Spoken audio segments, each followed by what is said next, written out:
It was a cold evening when Emma, a kind-hearted waitress in her late 20s, finished her shift at the small downtown diner. The night was quiet, except for the hum of neon lights and the distant chatter of customers. She was known for her warmth and patience, always offering free refills and comforting smiles to strangers. That night, she noticed a tired-looking man sitting alone at the corner booth, wearing an old jacket and holding a half-empty coffee cup. He looked nervous and out of place, but Emma didn't judge. She approached him gently, asking if he wanted something to eat, and when he hesitated, she offered him a sandwich on the house. What she didn't know, and what would soon change her entire life, was that this man wasn't just any customer.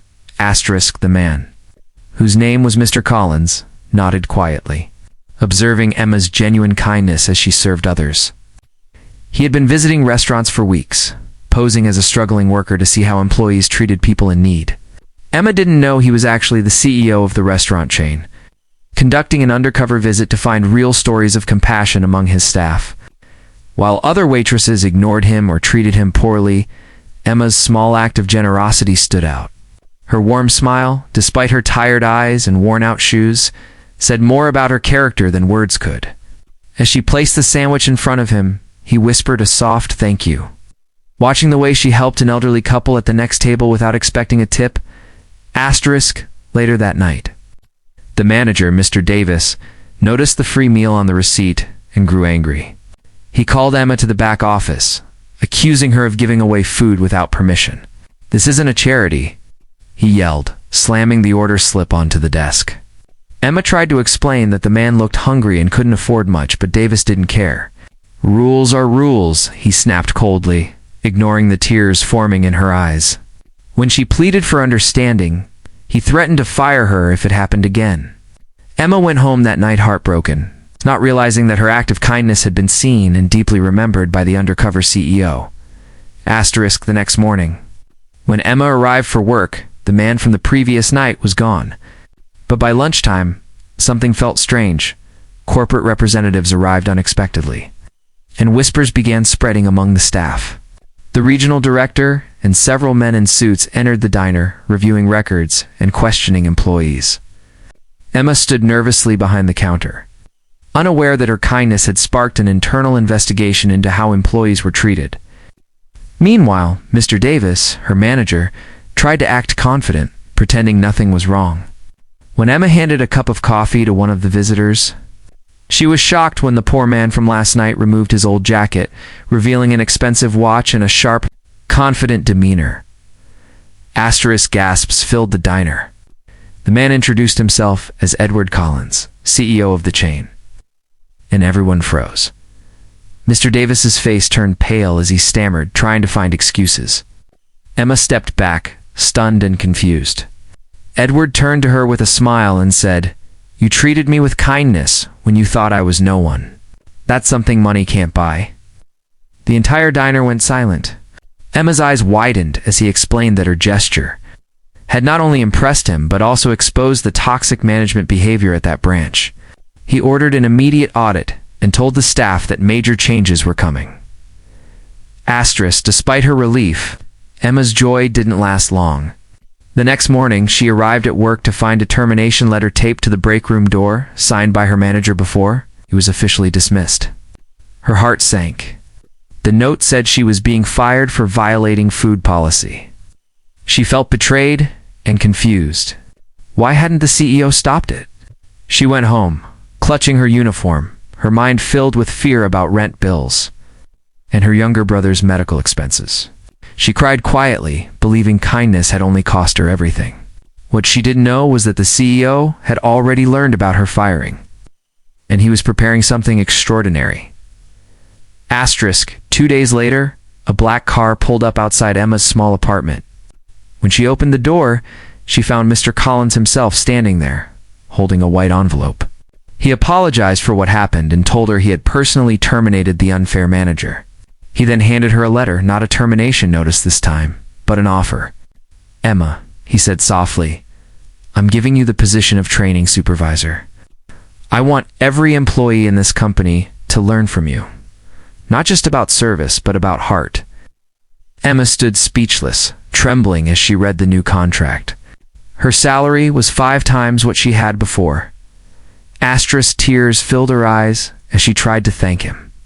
But Mr. Collins shook his head. "You've already thanked me by showing me that there's still good in this world," he said warmly.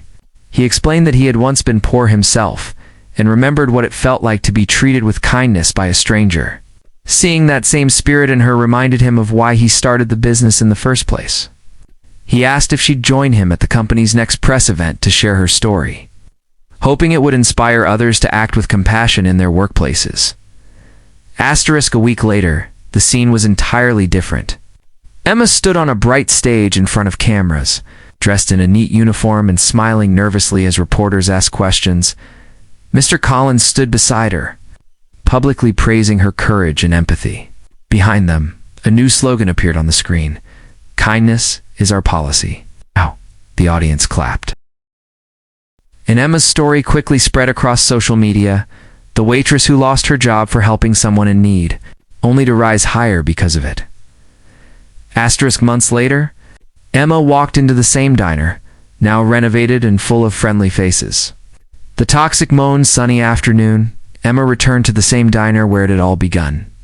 This time as a guest rather than a worker. The aroma of fresh coffee filled the air, and the sound of laughter replaced the tension that once ruled the place. A young waitress, nervous and kind, just like Emma had once been, hurried over with a bright smile. "Your coffee's on the house, ma'am," she said, her voice trembling slightly. Emma chuckled softly, recognizing her old self in the girl's eyes. "Thank you," she replied, "but make sure you write it down on the bill." The waitress looked confused for a moment before Emma winked. Across the diner, a framed photo hung on the wall. Emma shaking hands with the CEO, a reminder of how compassion could change everything. She took a sip of her coffee, watching sunlight dance across the window, and whispered to herself, maybe it was never about luck. Maybe it was just about doing the right thing. Ow. Renovated and full of friendly faces. The toxic manager was gone, and employees were treated with respect. Customers smiled more, the atmosphere was lighter, and the walls displayed framed photos of staff doing good deeds. As Emma looked around, she saw her reflection in the glass, stronger, wiser, and proud. The man she helped had changed her life, but her heart had changed his company. And as she poured herself a cup of coffee, she whispered, maybe kindness really does come back, even when you least expect it. Weeks passed and Emma's life took on a rhythm she had never known before. Her mornings began not with exhaustion and dread, but with a quiet sense of purpose. She trained new employees at different branches, teaching them the value of empathy in every small action, a smile, a listening ear, or a helping hand. Wherever she went, people listened. Her story had become something of a legend within the company. Customers recognized her face from the news and often thanked her for reminding them that goodness still existed. Yet even with all the attention, Emma stayed humble, still the same gentle soul who once offered a free sandwich to a stranger. When she passed her old diner, now thriving with cheerful workers, she could months later. Emma stood before a group of new hires in the company's main training hall. Behind her was a banner that read, "Empathy builds excellence." The once shy waitress now spoke with calm confidence, her voice steady but full of warmth. "When I gave that man a free meal," she told them, "I didn't do it for recognition or reward. I did it because it was right." Her audience listened intently, young people from different backgrounds, some struggling as she once had. Emma could see in their faces the same uncertainty she once felt, and she wanted them to believe that kindness could be their greatest strength. As she ended her talk, the CEO, Mr. Collins, stepped forward and applauded. "This," he said proudly, "is the kind of leadership we need, not just in business, but in life." The room filled with applause, and Emma smiled, realizing that her one small act of humanity had turned into a legacy that would last far beyond her shift at the diner.